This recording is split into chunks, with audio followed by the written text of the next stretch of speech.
God sent him to the Punjab, which in those days was in India. Okay, Pakistan didn't exist in those days. That all came later. It was all India at that time. And he was a missionary. He laboured in what is now Pakistan, but in those days it was still India. Yeah.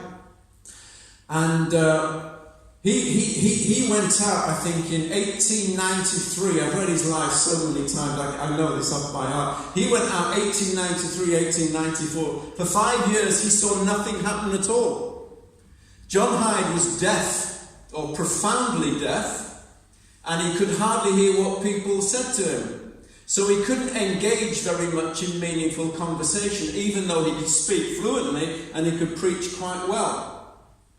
They said his language ability, because of his deafness, it affected he couldn't learn Urdu and Punjabi very well. He did eventually master them, but it took many, many years in his case. For the first 5 years, he saw nothing happening in his ministry. Then in 1899, a big change began to take place in his life.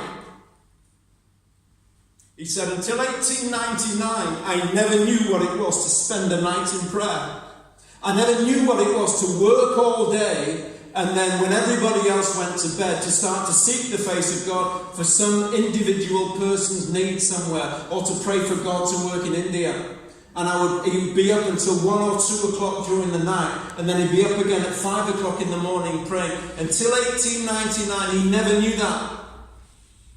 But he began to seek the face of God. He would fast, he would pray, he would spend these hours during nights praying and seeking the face of God.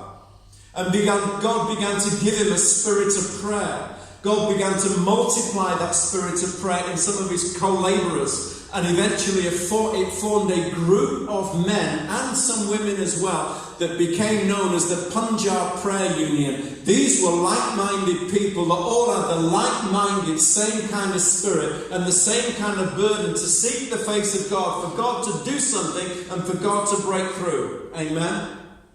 They banded themselves together and they called themselves the Punjab Prayer Union. And they used to meet once a year in April to have this 10-day meeting where all they would do, it wasn't to preach, it wasn't to listen to messages, it was to seek the face of God in prayer. So they would get together and they would just pray and pray and pray and seek the face of God day and night for 10 days.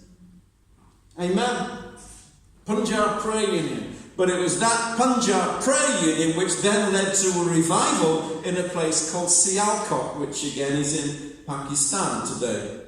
And that also happened in 1904. So the next slide, please, if you would. Next slide.